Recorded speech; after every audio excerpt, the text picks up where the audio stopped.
বন্ধুগণ, এখন আমরা চলে এসেছি চড়িদা মুখোশ গ্রামে। চলুন আমাদের দেখাই এখানে কি কি মুখোশ বিক্রি হয়, কিরম মুখোশ বিক্রি হয়।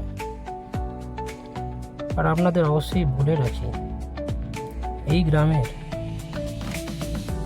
বেশিরভাগ মানুষেরই জনজীবন এই মুখোশ তৈরি করেই চলে।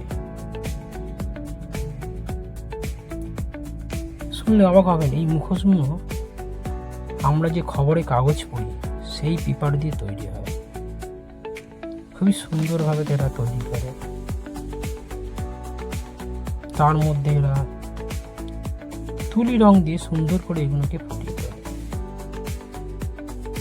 দেখুন কি সুন্দর এক শিল্পী আঁকছে, খুবই সুন্দর।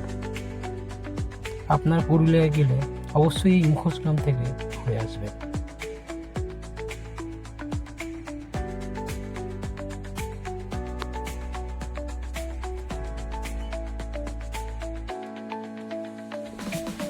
যদি পারেন তো কিছু মুখোশও কিনে নেবেন, আমরাও কিনেছিলাম। খুবই সুন্দর, খারাপ লাগে না। ঘর সাজাতে খুবই সুন্দরভাবে ব্যবহার করা যায় এই মুখোশগুলো। এইখানে সব জায়গায় মুখোশের প্রহরা বসে।